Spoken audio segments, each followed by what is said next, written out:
ನಮಸ್ಕಾರ ವೀಕ್ಷಕರೇ, ನಮ್ಮ SLN ನ್ಯೂಸ್ ಕನ್ನಡ ಚಾನೆಲ್ನ ಈಗಲೇ ಸಬ್ಸ್ಕ್ರೈಬ್ ಮಾಡಿ ಹಾಗೂ ಕೆಳಗಡೆ ಇರೋ ಬೆಲ್ ಬಟನ್ನ ಒತ್ತಿ.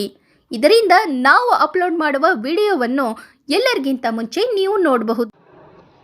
ಎಚ್.ಕ್ರಾಸ್ ಸಾಯಿ ವಿದ್ಯಾನಿಧಿ ನ್ಯಾಷನಲ್ ಪದವಿ ಕಾಲೇಜಿನಲ್ಲಿ ಬಿಕಾಂ ವಿದ್ಯಾರ್ಥಿಗಳಿಗೆ ವಿದಾಯ ಹಾಗೂ ಪದವಿ ದಿನಾಚರಣೆ. ಶಿಡ್ಲಘಟ್ಟ ತಾಲೂಕಿನ ಎಚ್.ಕ್ರಾಸ್ ಬಳಿಯ ಸಾಯಿ ವಿದ್ಯಾನಿಧಿ ನ್ಯಾಷನಲ್ ಪದವಿ ಕಾಲೇಜಿನಲ್ಲಿ ಇತ್ತೀಚೆಗೆ 2023-2026ನೇ ಸಾಲಿನ ಬಿಕಾಂ ವಿದ್ಯಾರ್ಥಿಗಳಿಗಾಗಿ ವಿದಾಯ ಹಾಗೂ ಪದವಿ ದಿನಾಚರಣೆಯನ್ನ ಫೇರ್ವೆಲ್ ಆ್ಯಂಡ್ ಗ್ರಾಜ್ಯುಯೇಷನ್ ಡೇ ಅತ್ಯಂತ ಸಂಭ್ರಮದಿಂದ ಆಚರಿಸಲಾಯಿತು. ಈ ಕಾರ್ಯಕ್ರಮವನ್ನು ವೇದಿಕೆ ಮೇಲೆ ಇದ್ದ ಗಣ್ಯರಿಂದ ದೀಪ ಬೆಳಗುವುದರ ಮೂಲಕ ಉದ್ಘಾಟನೆ ನೆರವೇರಿಸಿದರು.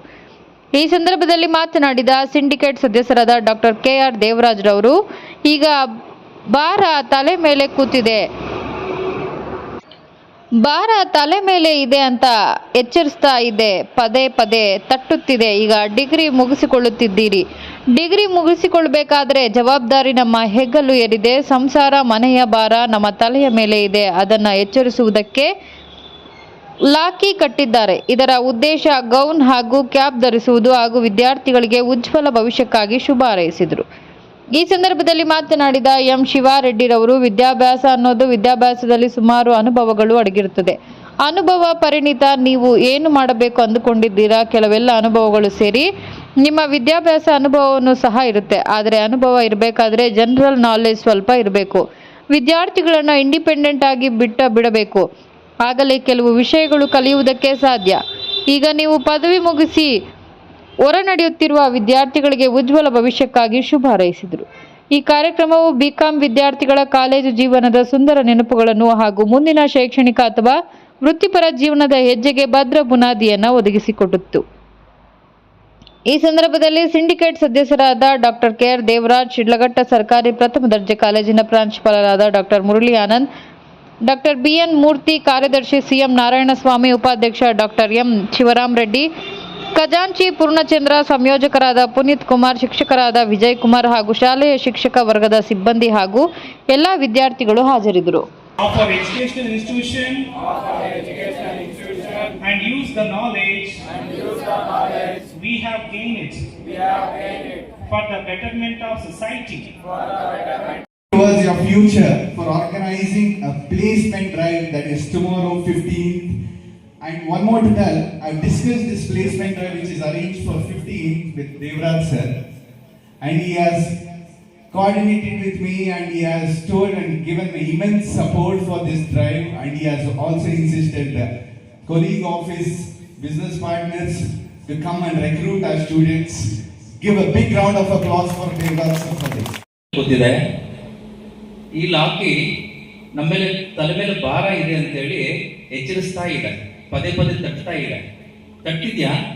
ನೀನ್ ತಲೆ ಅಲ್ಲಾಡಿಸಿದಾಗೆಲ್ಲ ತಟ್ಟಿದ್ಯಾ ಅಂದ್ರೆ ಜವಾಬ್ದಾರಿ ತಲೆ ಮೇಲೆ ಕೂದಿದೆ ಅಂತೇಳಿ ಆಗಾಗ ಎಚ್ಚರಿಸ್ತಾನೇ ಇದೆ. ಹಾಗಾಗಿ ಡಿಗ್ರಿ ಮುಗಿಸ್ಕೊಳ್ತಿದ್ದೀರಿ. ಡಿಗ್ರಿ ಮುಗಿಸ್ಕೋಬೇಕಾದ್ರೆ ಜವಾಬ್ದಾರಿಗಳು ನಮ್ಮ ಹೆಗಲೇರಿದೆ. ಸಂಸಾರ, ಮನೆಯ ಭಾರ ನಮ್ಮ ತಲೆ ಮೇಲಿದೆ. ಅದನ್ನು ಎಚ್ಚರಿಸೋದಕ್ಕೆ ಪ್ರತಿ ಬಾರಿ ಕ್ಷಣವೂ ಎಚ್ಚರಿಸೋದಕ್ಕೆ ಲಾಕಿ ಕಟ್ಟಿದ್ದಾರೆ. ಇದರ ಉದ್ದೇಶವಾಗಿನೇ ಈ ಗೌನನ್ನ ಧರಿಸಂತದ್ದು. ಸುಮ್ಮನೆ ಗೌನನ್ನ ಧರಿಸೋದು ಪ್ರಾರಂಭವಾಗಲಿಲ್ಲ. ಈಗ ಹೇಳಿದ್ರು ಪುನೀತ್ ಸರ್, ಏನು ವಾಟ್ ಈಸ್ ಗ್ರಾಜ್ಯುಯೇಷನ್,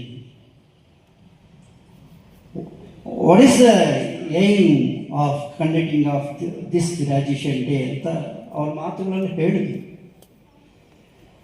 ನಮ್ಮ ದೇವರಾಜ್ ಸರ್ ಹೇಳಿದರು, ಜವಾಬ್ದಾರಿ, ಎಚ್ಚರಿಕೆ, ಈ ಗೌನು ಮತ್ತು ಕ್ಯಾಪು ಅಂತೆಲ್ಲ ಹೇಳಿದರು. ನಿಜ, ಸತ್ಯ. ಈಗ ಏನು ನೀವು ಇದನ್ನು ಧರಿಸಿದ್ದೀರೋ ಇದು ನಿಮ್ಮ ನಾಲೆಡ್ಜ್, ನಿಮ್ಮ ಎಫಿಷಿಯನ್ಸಿ ಎಲ್ಲವೂ ಕೂಡ ತೋರಿಸ್ಕೊಡ್ತದೆ. ಜಿ ಮುನಿಯಪ್ಪನವರು ನೆಲವಾಗಲು ಗ್ರಾಮದ ಹೆಸರಾಂತ ಅಧ್ಯಕ್ಷರಾಗಿದ್ದರು. ಪ್ರಾಥಮಿಕ ಶಿಕ್ಷಣವನ್ನು ಇವರು ಚಿಕ್ಕೋನಹಳ್ಳಿಯಲ್ಲಿ ಮುಗಿಸ್ತಾರೆ. ಪ್ರೌಢ ಶಿಕ್ಷಣವನ್ನು ಸರ್ಕಾರಿ ಪ್ರೌಢಶಾಲೆ ನೆಲವಾಗಿಲಲ್ಲಿ ಮುಗಿಸ್ತಾರೆ. ಸಮಾಜ ಸೇವಕರಾಗಿ ಜನರಿಗೆ ಸೇವೆಯನ್ನು ಸಲ್ಲಿಸ್ತಾ ಇದ್ದಾರೆ. ನೆಲವಾಗಲು ರೇಷ್ಮೆ ಬೆಳೆಗಾರರ ಸಹಕಾರ ಸಂಘ ಮತ್ತು ಬ್ಯಾಂಕ್ ನಿಯಮಿತ ಸಂಸ್ಥೆಯಲ್ಲಿ ಪ್ರಸ್ತುತ ಅಧ್ಯಕ್ಷರಾಗಿ ಸೇವೆಯನ್ನು ಸಲ್ಲಿಸ್ತಾ ಇದ್ದಾರೆ. ಎಚ್.ಕ್ರಾಸ್ನ ಸುತ್ತಮುತ್ತಲ ಗ್ರಾಮದ ಜನತೆಗೆ ಚಿರಪರಿಚಿತರಾಗಿದ್ದಾರೆ. ತಮ್ಮದೇ ಆದ ಛಾಪನ್ನು ಮೂಡಿಸಿದ್ದಾರೆ.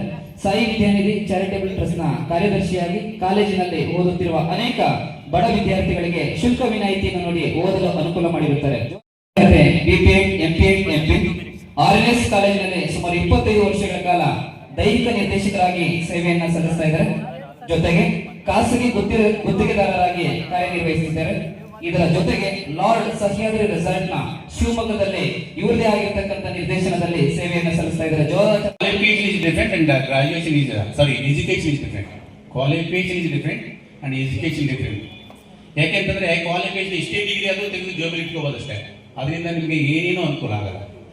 ಆ ವರ್ಷಕ್ಕೆ ಏನು ಬೇಕು ಅಷ್ಟು ಓದಿ ಮಾರ್ಕ್ಸ್ ತೆಗಿಬೇಕು, ಓದಿ ಆ ಕೊನೆಗೆ ಬಿಟ್ಬಿಡ್ತೀರಿ. ಎಕ್ಸಾಮ್ ಆದ ತಕ್ಷಣ ನೀವು ಅದು ಅದರ ಗಮನನೇ ಇರ್ತಲ್ಲ ಏನು ಓದಿದೀನಿ ಅಂತ. ಆದರೆ ಎಜುಕೇಷನ್ ಅಂತ ಅನ್ನೋದು ಎಜುಕೇಷನ್ ಅಲ್ಲಿ ಸುಮಾರು ಅಲ್ಲಿ ಒಳಗಡೆ ಅಡಗಿರುತ್ತೆ. ನೀವು ಎಕ್ಸ್ಪೀರಿಯನ್ಸ್ ತಗೊಳ್ಳಿ, ಕನ್ನಡದಲ್ಲಿ ಹೇಳಿದ್ರೆ ಅನುಭವ, ಪರಿಣಿತಿ, ಏನು ಮಾಡ್ಬೇಕಂತ ಅನ್ನೋದು ಏನು ಇಟ್ಕೊಂಡಿರ್ತೀರಾ, ಕೆಲವೆಲ್ಲ ಅನುಭವಗಳು ಎಲ್ಲ ಸೇರಿ ನಿಮ್ಮ ಎಜುಕೇಷನ್. ಅವ್ನು ಎಜುಕೇಟೆಡ್ ಎಲ್ಲ ಬಿಡೋದಂತಂದ್ರೆ ಕ್ವಾಲಿಫಿಕೇಶನ್ ಎಜುಕೇಟೆಡ್ ಅಲ್ಲ ಅಂತ ಹೇಳೋದಿಲ್ಲ.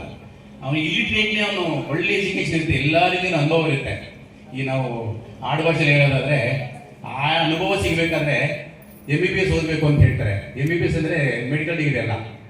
ಮನೆ ಬಿಟ್ಟು ಬೀದಿ ಸುತ್ತಿದಾಗ ಎಲ್ಲ ರೀತಿಯ ಅನುಭವಗಳು ಬಂದಿರುತ್ತೆ ಅವರಿಗೆ. ಆ ಥರದಕ್ಕೆ ಪೇರೆಂಟ್ಸ್ ಆದರೂ ಕೆಲವು ಬಿಡಬೇಕು. ಕೆಲವು ವಿಷಯದಲ್ಲಿ ಹಿಂದೆ ಸೂಪರ್ವೈಸ್ ಮಾಡ್ತಾ ಇರಬೇಕು. ಅವ್ನು ಏನು ಮಾಡ್ತಾನೆ ಅಥವಾ ಹುಡುಗಿಯರೇ ಆಗಲಿ ಅವ್ರು ಏನು ಮಾಡ್ತಾರೆ ಅಂತ ನೋಡಿಕೊಂಡು ಸೂಪರ್ವೈಸ್ ಮಾಡ್ಕೊಂಡು ಬಿಡಬೇಕು. ಇಂಡಿಪೆಂಡೆಂಟ್ ಆಗಿ ಬೆಳೆಯೋ ರೀತಿ ಅವ್ನು ಬಿಡಬೇಕು ಮುಂದೆ. ಆವಾಗಲೇ ಕೆಲವು ವಿಷಯಗಳು ಕಲಿಯೋಕ್ಕಾಗೋದು. That way always see always we should say that every step is an experience for all of us.